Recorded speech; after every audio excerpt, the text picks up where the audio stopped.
ذوالقرنین تاریخ کی ایک انتہائی پراسرار شخصیت ہے۔ ایک بادشاہ ہونے کے باوجود قرآن کریم کے اندر ان کا ذکر ایک انتہائی غیر معمولی شخصیت کے طور پر بیان ہوتا ہے۔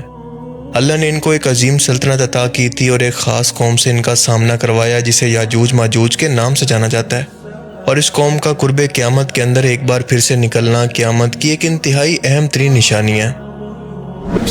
آج کے دور میں کچھ مذہبی اسکالرز نے ان کے نام سے انٹر گلیکٹک ٹریول یعنی آسمانوں میں ان کے سفر کو ثابت کر دیا ہے، جو کہ ایک بہت بڑا جھوٹ اور اسلامی تعلیمات کو نہ سمجھنے کا نتیجہ ہے۔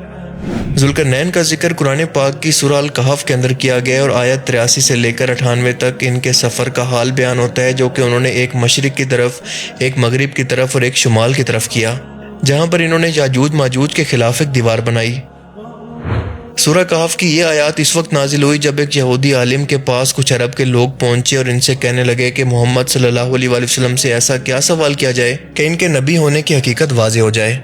اس یہودی عالم کو رسول اللہ صلی اللہ علیہ وسلم سے 3 سوال کرنے کا کہا گیا، جن میں سے ایک سوال یہ تھا کہ وہ شخص کون تھا جو کہ دنیا کے 3 کونوں تک گیا۔ اسی سوال کا جواب اللہ نے اسی سورہ کہف کی آیات کے اندر اس طرح سے ذوالقرنین کے بارے میں بیان کیا کہ ان کے تمام زمینی سفر کو وضاحت سے اس طرح سے بیان کر دیا جیسے آنکھوں دیکھا حال ہو۔ اس سفر کا تعلق یاجوج ماجوج کی قوم اور ان کو قید کرنے سے بھی متعلق تھا، اور یہودی قوم ذوالقرنین کو اپنے لیے ایک محسن کے طور پر جانتی تھی، کیونکہ پہلی مرتبہ ہیکل سلیمانی کی تباہی کے بعد جب باب العراق کا بادشاہ بخت نصر ہزاروں یہودیوں کو قتل کر کے 1 لاکھ کے قریب یہودیوں کو غلام بنا کر اپنے ساتھ بابل لے آیا، تو وہ ذوالقرنین ہی تھے جنہوں نے بخت نصر بادشاہ کی سلطنت پر حملہ کر کے اس کو شکست دی اور یہودیوں کو دوبارہ ان کا وطن ملک فلسطین اور یروشلم شہر واپس دلوایا۔ اور اسی لیے یہودی عالم کو امید تھی کہ محمد صلی اللہ علیہ وسلم کیونکہ تورات کا علم نہیں رکھتے اور وہ ایک مخصوص یہودی ربی حاصل کر سکتا ہے، لہٰذا وہ اس کا جواب نہیں دے سکیں گے۔ لیکن سورہ کہف کی آیت 83 کے اندر اللہ نے اس شخصیت کا نام ذوالقرنین بیان کر کے فرمایا کہ اے محمد صلی اللہ علیہ وسلم، یہ آپ سے دریافت کرتے ہیں ذوالقرنین کے بارے میں، اور اس کے بعد اس یہودی عالم کے سوال کے مطابق ان کا دنیا کے 3 کونوں کا سفر بیان کیا، جو کہ ہم ویڈیو میں آگے جا کر جانیں گے۔ قرآن کریم میں اللہ نے ان کو ایک عظیم بادشاہ اور نیک حکمران کے طور پر بیان کیا ہے، لیکن یہ بھی جاننا انتہائی اہم ہے کہ قرآن ان کی تفصیلات کو کافی پراسرار رکھتا ہے کہ کیا وہ کوئی نبی تھے یا پھر دنیاوی بادشاہ، یا پھر ان کا یہ سفر کس سلطنت کی طرف تھا۔ قرآن کے اندر بس ان کی ڈائریکشن کا ذکر موجود ہے۔ جب ذوالقرنین کا مقبرہ کھول کر دیکھا گیا تو اس میں 3 سینگوں والا ایک مجسمہ بھی دریافت ہوا، جس پر دنیا کے 3 حصے واضح طور پر موجود تھے، جو ان کے اسی دنیا کے 3 حصوں کے سفر کی طرف اشارہ کرتے ہیں۔ ذوالقرنین بادشاہ کی شخصیت اتنی پراسرار کیوں ہے؟ اس کی ایک بڑی وجہ قرآن کریم کے اندر ان کی غیر معمولی طاقت اور اللہ کی طرف سے دی گئی ہدایت ہے، کیونکہ اللہ کی طرف سے حکم ملنا اس بات کی طرف واضح طور پر اشارہ کرتا ہے کہ وہ اللہ کے پیغمبر اور ساتھ ساتھ دنیاوی بادشاہ بھی تھے، کیونکہ آپ جانتے ہیں کہ غیر نبی اللہ تعالیٰ سے اس طرح سے حکم نہیں لے سکتا۔ اب یہ بھی ممکن ہے کہ اس زمانے کے اندر کوئی پیغمبر موجود ہو جنہوں نے ذوالقرنین کو یہ اللہ کا حکم سنایا ہو، لیکن اگر ایسا ہوتا تو قرآن کریم اس کو ضرور بیان کرتا۔ اللہ تعالیٰ نے انہیں زمین کے اندر اقتدار اور حکمت دی اور وہ اپنی سلطنت کو چھوڑ کر دنیا کے مشرق، شمال اور مغرب تک گئے، اسی لیے ان کا کردار کسی عام بادشاہ سے بہت زیادہ بلند ہے، کیونکہ وہ اللہ کے حکم پر چلتے تھے اور دنیا کے اندر عدل و انصاف قائم کرتے تھے۔ یہی وجہ ہے کہ ذوالقرنین کا ذکر عام بادشاہوں کی طرح نہیں بلکہ اللہ کی طرف سے خاص ہدایت یافتہ شخصیت کے طور پر بیان ہوتا ہے۔ مولانا ابوالکلام آزاد کے مطابق ذوالقرنین 580 قبل مسیح کے اندر پیدا ہونے والے ایک ایرانی بادشاہ تھے، جنہیں ایرانی کورش کبیر کے نام سے جانتے ہیں، اور ان کا لقب تھا ذوالقرنین یعنی 2 سینگوں والا۔ ان کا پہلا سفر موجودہ دور کے ایران، افغانستان اور بلوچستان کی طرف تھا، جنہیں وہ فتح کرتے چلے گئے، اور ان کا دوسرا سفر موجودہ دور کے آرمینیا اور ترکی کے علاقے کی طرف تھا، جبکہ ان کا تیسرا سفر تھا عراق کی طرف، جہاں پر انہوں نے بنی اسرائیل قوم یعنی یہودی قوم کو بخت نصر کی قید سے آزاد کروایا۔ عام طور پر جنگوں کے اندر صرف قتل و غارت اور تباہی ہوتی ہے، لیکن یہاں پر یہ جاننا انتہائی ضروری ہے کہ ان تمام مہمات کے دوران انہوں نے انتہائی نرمی اور رحم دلی کا مظاہرہ کیا، قتل و غارت اور لوٹ مار کرنے کی بجائے لوگوں کو امان دیتے چلے گئے، اور اسی کی وجہ سے ان کی فوج کے اندر لوگ ان کی رحم دلی سے متاثر ہو کر ان کی فوج میں جڑتے چلے گئے۔ بابل پر قبضے کے بعد انہوں نے اپنا مشہور زمانہ فرمان جاری کیا، جو کہ آنے والی نسلوں کے لیے پہلا قانون بنا۔ یاد رہے کہ یہ حضرت عیسیٰ علیہ السلام کی پیدائش سے بھی 586 سال پہلے کا واقعہ ہے۔ آج بھی اس فرمان کی copy United nation assembly, British museum اور ایرانین پارلیمنٹ کے اندر موجود ہے۔ سورہ کہف کے اندر ان کے سفر کا حال بیان ہوتا ہے کہ وہ ایک راستے پر چلے جو کہ ایک طرفہ تھا، یہاں تک کہ وہ سورج کے ڈوبنے کی جگہ پر پہنچ گئے۔ ایران کے مغرب میں اس وقت بھی آرمینیا اور آذربائیجان کا علاقہ موجود ہے۔ اللہ تعالیٰ مزید فرماتا ہے کہ وہاں پر اس نے سورج کو ایک کیچڑ نما چشمے کے اندر غروب ہوتا پایا۔ یہاں پر انہوں نے ایک قوم کو پایا۔ اللہ نے ذوالقرنین کو فرمایا کہ چاہے تو ان کو چھوڑ دو یا پھر اس قوم کے لیے کوئی بہتر روش اختیار کرو، یعنی ذوالقرنین کو یہ اختیار دے دیا کہ اس قوم کے ساتھ چاہے جو مرضی سلوک کرے۔ سب سے حیرت کی بات یہ ہے کہ آج بھی آرمینیا کے اندر جھیل سوان موجود ہے جس کے پاس ذوالقرنین اس سفر کے دوران پہنچے، اور یہ بات ثابت ہوتی ہے اس جھیل کی رنگت سے جو کہ کیچڑ کے پانی کی طرح کالی رنگت رکھتی ہے، بالکل وہی خاصیت جو کہ قرآن نے اس کی بیان کی۔ یہ جھیل آرمینیا کے رقبے کا 5% ہے، مطلب اس وقت یہاں پر ایک قوم آباد تھی جس کے بارے میں اللہ نے ذوالقرنین کو حکم دیا کہ تمہیں اختیار ہے کہ ان کے ساتھ جیسا مرضی سلوک کرو، اور ظاہر ہے کہ ذوالقرنین کی طبیعت کے اندر نرمی اور رحم دلی تھی، تو انہوں نے یہاں پر قتل و غارت سے اجتناب کیا ہوگا اور ان کو ان کے حال پر چھوڑ دیا ہوگا۔ اس کے بعد قرآن بیان کرتا ہے کہ اس کے بعد وہ سورج کے نکلنے کی جگہ تک پہنچا اور اسے یہاں پر ایک ایسی قوم کی طرف نکلتا پایا کہ ہم نے اس کے لیے اس میں کوئی اور اوٹ نہیں بنائی تھی، یعنی اب کی بار آرمینیا سے مشرق کی طرف کا سفر جو کہ بنتا ہے موجودہ دور کا آذربائیجان، جہاں پر بارشیں نہ ہونے کی وجہ سے یہ زیادہ تر علاقہ خشک ہے، اور اس کے شمال کے اندر داغستان ملک کا علاقہ شروع ہو جاتا ہے۔ اسی علاقے کے مغرب کے اندر کوئی کاف کا پہاڑی سلسلہ موجود ہے جو کہ بہت مشہور ہے، اور اس کے مشرق کے اندر بحر خضر یعنی کیسپین سی۔ یہ دربند وہی علاقہ ہے جہاں پر ذوالقرنین نے یاجوج ماجوج کی قوم کو پایا اور ان کو روکنے کے لیے یہاں پر بند بنایا، کیونکہ وہ اپنے آس پاس کے علاقوں کے اندر تباہی مچا کر ان لوگوں کو پریشان کیا کرتے تھے، اور قرآن اس بارے میں اشارہ دیتے ہوئے فرماتا ہے کہ وہ 2 پہاڑوں کے درمیان پہنچا اور یہاں پر ایسی قوم کو پایا جو کہ بات سمجھنے کے قریب نہ تھی،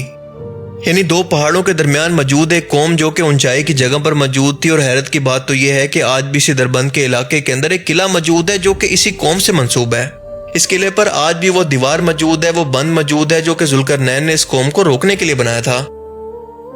قرآن بتاتا ہے کہ یہاں پر موجود قوموں نے ذوالقرنین سے شکایت کی کہ یہ یاجوج ماجوج بہت ہی فسادی اور ظالم قوم ہے، یہ کسی کی بات کو نہیں سنتے اور نہ ہی سمجھتے ہیں، لہٰذا ہم آپ کو تمام مال و دولت دینے کو تیار ہیں کہ آپ ہمارے اور ان کے درمیان ایک دیوار بنا دیں۔ لیکن ذوالقرنین نے جواب دیا کہ میرے پاس اللہ کا دیا سب کچھ ہے، بس اپنے لوگوں سے کہو کہ مین پاور کے طور پر یہ دیوار بنانے کے اندر میری مدد کریں۔ اور اس طرح سے ذوالقرنین نے لوہے اور تانبے کو پگھلا کر یاجوج ماجوج اور ان کے درمیان ایک دیوار تعمیر کر دی، یعنی یاجوج ماجوج ایک انسانی مگر وحشی اور فساد کرنے والی ایک انسانی مخلوق تھی۔ قتل و غارت کرنا اور لوٹ مار کرنا ان کا معمول تھا۔ آج کے دور میں جو لوگ ان کو غاروں کے اندر چھپی ہوئی کوئی مخلوق یا پھر کوئی ایلین مخلوق یا پھر کوئی مونسٹر کے طور پر پیش کرتے ہیں، دراصل وہ قرآن کے اس کانٹیکسٹ سے واقف ہی نہیں ہیں، بلکہ ہالی ووڈ کی سائنس فکشن فلم سے متاثر ہیں، کیونکہ قرآن تو ایک ایک کر کے نشانی کے طور پر اس علاقے اور ان لوگوں کی نشاندہی بھی کر رہا ہے جو کہ آج بھی نشانی کے طور پر موجود ہیں کہ یہ کون سی قوم تھی اور انہیں یہاں پر کیوں قید کیا گیا۔ قرب قیامت کی اتنی بڑی نشانی کو توڑ مروڑ کر ان لوگوں نے کسی ایلین مخلوق سے اس کو جوڑ دیا ہے جو کہ کسی اور سیارے پر آباد تھی اور قیامت سے پہلے زمین پر واپس آئے گی، اور یہ بھی کہ ذوالقرنین نے بھی کسی اور سیارے کی طرف آسمانی سفر کر کے اس قوم کو دیکھا اور ان کے اور زمین کے درمیان ایک دیوار بنا دی جو کہ ٹوٹلی اللاجیکل سا کانسیپٹ ہے۔ قرآن کے مقدمے میں یہ بات بالکل بھی فٹ نہیں ہوتی، نہ اس کا کوئی کانٹیکسٹ بنتا ہے نہ کوئی لاجک، اور وہ اس لیے کیونکہ آج بھی یہ بند، آج بھی یہ دیوار دربند کے علاقے کے اندر اسی طرح سے اپنی نشانیوں کے ساتھ اصلی حالت کے اندر موجود ہے۔ اور دوسرا، صحیح بخاری اور صحیح مسلم کے اندر ایک حدیث موجود ہے جس کے راوی ہیں ابو سعید خدری، جس کے مفہوم کے مطابق اللہ کے رسول نے فرمایا کہ قیامت کے دن اللہ تعالیٰ حضرت آدم علیہ السلام سے کہیں گے کہ اپنی نسل سے جنتی اور جہنمیوں کو الگ الگ کرو، تو ہر 1000 میں سے 999 جہنمی ہوں گے جو کہ یاجوج ماجوج سے ہوں گے، جبکہ صرف ایک جہنمی رسول اللہ صلی اللہ علیہ وسلم کی امت سے ہوگا۔ اب اس صحیح حدیث مبارکہ کے بعد تو اس بحث کی گنجائش ہی ختم ہو جاتی ہے کہ وہ یاجوج ماجوج حضرت آدم علیہ السلام کی اولاد ہیں، یعنی انسان ہی ہیں۔ ان کا حساب کتاب بھی باقی انسانوں کے ساتھ ہی قیامت کے دن ہوگا، لیکن قرآن ان کو خاص طور پر ایک گروہ کے طور پر بیان کرتا ہے جو کہ فسادی اور ایک جیسی آئیڈیالوجی کے ماننے والے ہیں، جبکہ دوسری طرف رسول اللہ صلی اللہ علیہ وسلم کو اللہ کا رسول ماننے والی امت ہے۔ یہاں پر وہ آئیڈیالوجی علماء کرام کے مطابق دراصل یہودی قوم ہے۔ یاجوج ماجوج کی قوم حضرت نوح علیہ السلام کے تیسرے بیٹے یافس کی نسل سے ہیں۔ ان کا یہ نام ان کے سردار یاجوج اور ماجوج کے نام پر رکھا گیا ہے، جنہیں ایران کے اندر لوگ اشکناز کے نام سے بھی جانتے تھے۔ اشکناز ماجوج کا بھانجا تھا۔ یہ قوم کو کاف کی پہاڑیوں اور اس کے آس پاس موجود علاقوں کے علاوہ بحر خضر کے پاس بھی موجود تھی، یعنی کیسپین سی کے آس پاس، لہٰذا اسی جگہ سے آ کر یہ جنوب کے تمام علاقوں پر حملہ کرتے، لوٹ مار، قتل و غارت کرتے اور لوگوں کو غلام بنا لیتے۔ ان غلاموں سے کام کرواتے یا پھر ان کو آگے بھیج دیتے۔ یہ اپنے علاقے سے گزرنے والے لوگوں اور قافلوں سے زبردستی ٹیکس بھی لیا کرتی اور جو یہ نہ دیتا اس کو یہ مار دیا کرتے۔ یہ قوم خود کو قوم خضر بھی کہتی تھی اور اسی وجہ سے کیسپین سی کو بحر خضر بھی کہا جاتا ہے۔ ان کا علاقہ مغربی روس سے لے کر موجودہ دور کے جرمنی تک تھا، اسی لیے آس پاس کی موجودہ قومیں ان سے پریشان تھی اور ذوالقرنین سے ان کی شکایت کی تھی کہ ہمیں ان کے شر سے نجات دلوائیں، اور ذوالقرنین نے ان کے حملوں سے روکنے کے لیے یہاں پر ایک بند بنایا تھا جو کہ آج بھی اپنی اصلی حالت کے اندر لیکن کچھ مسمار ہو کر یہاں پر موجود ہے۔ اس دیوار کو بنانے کے اندر لوہے اور تانبے کا استعمال کیا گیا، سب سے زیادہ لوہا اور تانبا اس کے دروازوں پر استعمال کیا گیا، لیکن پتھروں کے ساتھ ان کی دیواروں کو اتنا اونچا بنایا گیا کہ یہ یاجوج ماجوج کی قوم نہ اس دیوار کے اندر کوئی سوراخ کر سکے، نہ اس کو توڑ سکے، نہ اس پر چڑھ سکے اور نہ اس کو کوئی نقصان پہنچا سکے، کیونکہ اس دیوار کے ساتھ موجود قلعے کی اونچائی پر ہمیشہ تیر انداز اس کو بچانے کے لیے اور ان لوگوں پر حملہ کرنے کے لیے یہاں پر تعینات رہتے۔ دیوار چین کے بعد یہ دنیا کی دوسری بڑی دفاعی دیوار ہے یا پھر بند ہے۔ اس دیوار کے بعد آرمینیا اور آذربائیجان کا تمام علاقہ ذوالقرنین کی سلطنت کے اندر شامل ہو گیا اور یاجوج ماجوج اس دیوار کے پار تک محدود ہو کر رہ گئے۔ وقت کے ساتھ ساتھ آہستہ آہستہ یہ بند مسمار ہوتا گیا اور یہ قوم آزاد ہو کر دنیا کے اندر پھیل گئی۔ اسی لیے صحیح حدیث کے اندر بیان ہوتا ہے جس کا مفہوم ہے کہ رسول اللہ صلی اللہ علیہ وسلم نے فرمایا کہ آج یاجوج ماجوج کی دیوار کے اندر اتنا بڑا سوراخ ہو چکا ہے۔ یہ کہہ کر آپ نے اپنے انگوٹھے اور برابر والی انگلی سے اتنا بڑا حلقہ بنایا اور فرمایا کہ عرب کے لوگوں کے لیے فتنے کا آغاز ہو گیا ہے، یعنی دربند کا وہ قلعہ یا پھر دیوار مسمار ہو گئی اور اس کا راستہ یاجوج ماجوج کے لیے کھل گیا ہے، اور یہ بھی کہ یہ قوم عرب کے لوگوں کے لیے خاص طور پر فتنہ ہوگی۔ رسول اللہ صلی اللہ علیہ وسلم کے دور کے اندر یہ قوم خضر آس پاس کے علاقوں کے اندر پھیل گئی۔ حضرت عمر رضی اللہ تعالیٰ عنہ کے دور کے اندر مسلمان فوجیں اس دربند کے علاقے کے اندر جہاد کرتی ہوئی پہنچی اور ان سے جنگ بھی کی۔ یہاں پر موجود صحابہ کرام کی قبریں آج بھی موجود ہیں جو کہ اس بات کی گواہ ہیں۔ تاریخ میں قسطنطنیہ کے بادشاہ کے ایک وزیر یزدئی کا ذکر ملتا ہے جو یہ جاننا چاہتا تھا کہ بنی اسرائیل کے 12 قبیلوں میں سے کیا کسی ایک کی بھی سلطنت دوبارہ دنیا میں کہیں پر قائم ہوئی۔ سال 944 کے اندر اس کے ایک سفیر نے بتایا کہ قسطنطنیہ یعنی موجودہ ترکی سے 15 دن کے سمندری سفر پر ایک ریاست قائم ہوئی ہے جس کو قوم خضر کہا جاتا ہے۔ یہ لوگ قسطنطنیہ سے تجارت بھی کرتے ہیں اور یہ بہت ہی طاقتور قوم ہے اور آس پاس کے علاقوں پر حملہ بھی کرتی رہتی ہے۔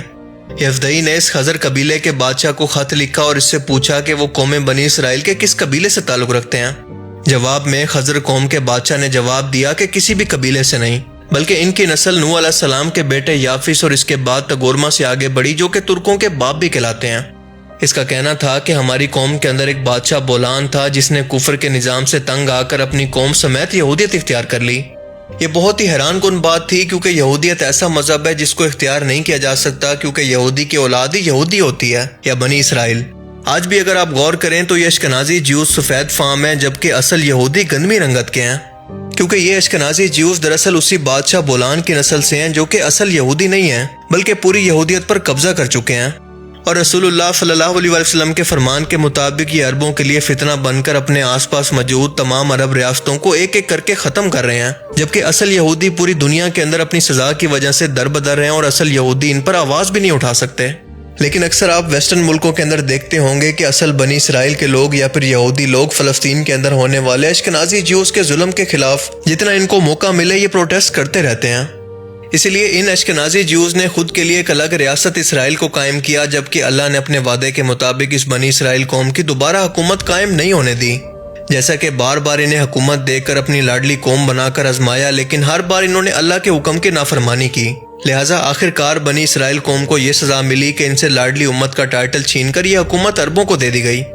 جیسا کہ قرآن کریم کی سورہ انبیاء کی آیت 95 کے اندر بیان ہوتا ہے کہ جس بستی کو ہم نے ہلاک کر دیا اس پر لازم ہے کہ وہاں کے لوگ اب پلٹ کر نہیں آئیں گے، یعنی یروشلم کی بستی جو کہ بنی اسرائیل قوم کا گھر تھا۔ اور حیرت انگیز طور پر اس کے بعد اگلی آیت کے اندر بیان ہوتا ہے کہ یہاں تک کہ یاجوج ماجوج کھول دیے جائیں گے اور وہ ہر بلندی سے دوڑتے ہوئے آئیں گے۔ ان دو آیات کی ایک ساتھ موجودگی اور ان کے کانٹیکسٹ کو سمجھنے کی کوشش کریں کہ اللہ فرماتا ہے کہ تم لوگ کبھی بھی اپنی حکومت کو دوبارہ قائم نہیں کر سکو گے لیکن تمہاری جگہ ہم یاجوج ماجوج اشکنازی جیوز کو آزادی دے دیں گے، ان کو حکومت دے دیں گے اور وہ ہر بلندی سے یعنی بزنس، میڈیا، پولیٹکس ہر جگہ پر قابض ہوں گے یا پھر اس کی بلندیوں پر موجود ہوں گے اور مسلمانوں پر حملہ کریں گے کیونکہ میدان جنگ کے اندر اونچی جگہ کو فتح کی علامت سمجھا جاتا ہے، اور قرآن بھی ہمیں یہی سمجھانے کی کوشش کر رہا ہے۔ یعنی اصل یہودی اب تک دنیا کے اندر در بدر ہیں، جبکہ اشکنازی جیوز کے ساتھ ہی رسول اللہ صلی اللہ علیہ وسلم کے فرمان کے مطابق مسلمانوں کی آخری جنگ ہرمجدون ابھی ہونا باقی ہے، اور قیامت کے دن اسی اشکنازی جیوز کی نسل اتنی بڑھ جائے گی کہ ان میں سے 999 جہنمی، جبکہ رسول اللہ کی امت کا ایک شخص جہنم میں جائے گا۔ اور یہ قوم آج بھی مذہبی، نفسیاتی، جنگی، سفارتی ہر طرح سے لوگوں کے ایمان پر ہر طرف سے حملہ آور ہے، اور اپنے مسیح دجال کے انتظار میں ہے، جس کے ساتھ یہ ساتھی کے طور پر موجود ہوں گے اور اس کی مدد کریں گے۔ اور یہ سب کچھ ایک کے بعد ایک مسلسل احادیث سے ثابت ہے۔